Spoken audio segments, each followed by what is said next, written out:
My name is Zach. I'm an alcoholic. Sobriety date is August 20th of 2013.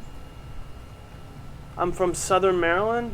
How I ended up in Florida, I actually started using opiates at a very young age. When I was 12, I was full force in smoking weed and drinking alcohol. When I was 13, my mom actually had a tumor in her neck, and with that she was prescribed Oxycontin, which she took as needed. And as a 13-year-old kid, I stumbled upon that, and it really led me in the wrong direction. I was taking these pills from my mom, and she had a tumor and she actually needed them. I felt no remorse for it. At the time it felt like I didn't have a conscience. And basically that spiraled into this whole horrific, drug use epidemic, I like to call it, for almost a full decade. I, went through constant struggles growing up as a kid. I'm the youngest of four boys. And in high school, I didn't last too long, because by the time I was 14, I was not only using pills daily and other substances, I was also selling them. And so when I was 14, I got kicked out of my house. I actually moved to Florida in Coral Springs. And then I ended up going back home to Maryland and tried going back to school, but with the way that I was living, it didn't necessarily work out. And I dropped out at the age of 16, and then I actually got kicked out of my house again and moved to North Carolina. And I was there for about 2 years. My drug use continued. It was less opiates and more of anything else I could get my hands on as far as alcohol. And then, I came back to Maryland after living in North Carolina for 2 years, and from there, my life really went downhill very quickly. So I was around 18 years old, and I saw all my friends going to college, and having these goals that they had set for themselves, and I hadn't set any goals. When I was younger, I thought I had it all figured out because I was on drugs and had money.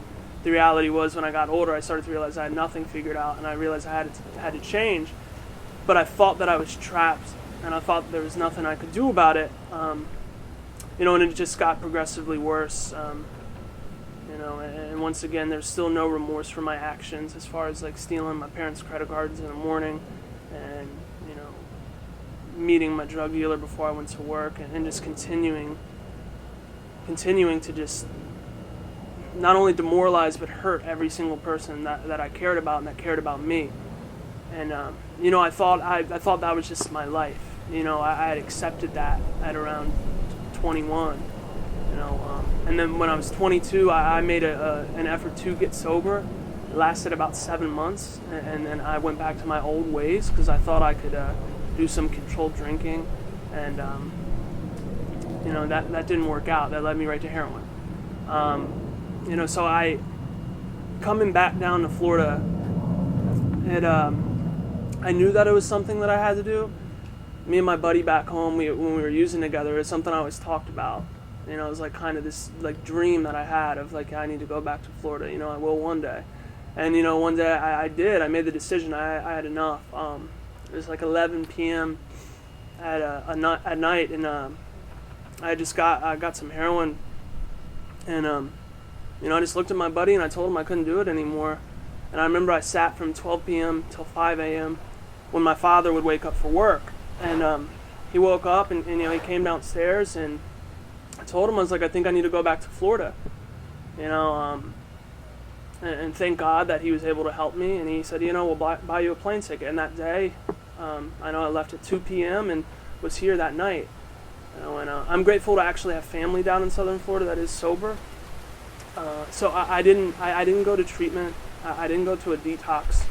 I called my cousin and told him I'm coming to stay on his couch for 7 days, and then he's going to kick me out. And I agreed to that, and that's what I wanted, and he did. After 7 days, he had kicked me out, and John Rahm, he runs healing properties, and I had been in contact with him through the whole process of coming down, And he told me, after the 7 days, just come and, pee for me. And, I was looking forward to that, the experience with Healing Properties, because I heard really good things about it. And it being an all-men halfway house is a good thing for me. And sure enough, my 7th day at my cousin's, I left and showed up to Healing Properties, and, John took me with open arms, and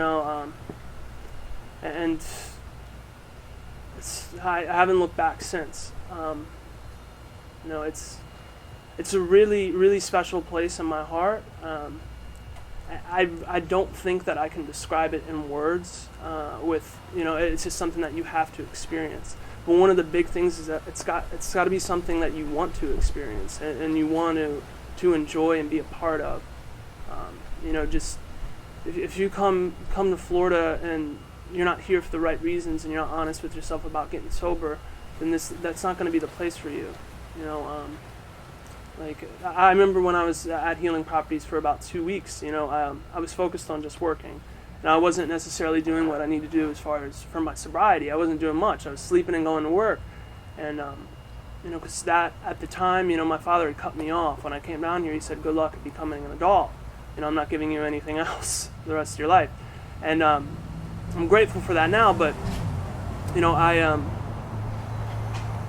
2 weeks of not really doing much other than working, John pulled me aside. And, he told me, he's like, listen, man, like, I'm not going to play these games with you. You need to do what you need to do to stay sober. I said, you're just going to go back out. And, I took that suggestion, and I knew that he was right. I was making excuses. And, not only did he hold me accountable, we talked. It's always like an open door policy there with that office. With anything that I was going through, he was always there to help me. And he talked and he got me on the right track and he really helped me out. And one of the greatest things that I enjoyed about Healing Properties was just the camaraderie of it all. All the guys together. And not only that, it's like-minded people, because there's a process to weeding out the people that aren't doing the right thing. If I had continued to not do what I needed to do for my sobriety, I knew that John would take care of that and ask that person to go somewhere else, because I can't have people like that around me. And they did a very good job at that. I remember waking up at 6 a.m., like 5 or 6 guys would wake me up to go to a meeting. And, that's the stuff that I needed. And it's an experience that it's like no other. It's not like it's not like you're institutionalized. It's a lot of fun. There's a lot of joy in it. There's a lot of joy when we as a group collectively go play volleyball with staff included. When staff's always welcoming you to like come to a meeting with them. Things like that. You don't get that in many places, and you don't get a lot of hands-on experience like you do at Healing Properties. And not only that, the guys are great, and also the staff is as well. But it really, really set the way for me on to how not only to become like a good sober man, but to become like a normal functioning adult. That was like the biggest part, because I used Healing Properties as a tool to better my life. And with the mentors that I had through sober supports that I built up, and not only the staff and the people around me at Healing Properties, I bettered my life, and I had people holding me accountable. I was shown how to live by myself, and what I mean by that is John literally will show you how to wash dishes. And that's, some people need that kind of stuff. And he showed me a lot of good things that I'm very grateful for. It was a great tool that I used to develop into a normal functioning human being, and actually be able to hold a job and like show up for work and show up for the people I care about. Because now, like, I realize that I do have a conscience, and I'm not this big bad person that I thought I was. I actually have a heart, and I'm very sensitive. But that's a good thing. It's a great feeling to have. And without Healing Properties, if I had just been on the street without the group of guys holding me accountable, I don't think I would have made it this far. I don't think I'd be where I was today. I actually work in the substance abuse field. I have for almost a year now. And it's nice. It's nice to give back in a way that, it was so freely given to me. Because talking to, the staff at Healing Properties, it was never like I was talked down on. It was like I was a friend. And you don't get that a lot of places, A lot of places, they're big and, there's so much stuff going on. And, you have people that they look down on you because you're new in sobriety, and I never got that feeling there. That's something that I'm really grateful for. When any guy ever asks me where they should go, I always recommend Healing Properties, And it's, it's the accountability factor, and also just the like-minded people around, that support group that you have. You don't, when you're there, you don't think about it, but in retrospect, when you look back on it, how much it helps you as a person, it's just amazing. And getting that there, some people take it for granted. I tried not to. I tried to use it to my advantage, and like I said, as a tool. And it was just a phenomenal experience. It feels a lot better to actually be able to give something back and offer something. It feels great to be able to send my mom flowers on Mother's Day. In the past, I didn't even know which day Mother's Day was on the calendar. But it's without the people in the support group that I met steering me in the right direction in places like Healing Properties, I wouldn't be where I was today, without a doubt. I did what I needed to do as far as with Alcoholics Anonymous and getting into that program, and Healing Properties encourages it strongly, but what it's done in my life is wonderful. I wouldn't change anything about like my path on where I am today. And what's funny is if I could go back to Healing Properties and relive those moments, I would. It's just a great experience. I spent Thanksgiving there, Christmas there, and it wasn't home, it wasn't Maryland, but it's felt like home in a sense of, the people and how we would barbecue and all get together. It's one thing when your house manager's there for Christmas with you. He could be anywhere else, but he's with you.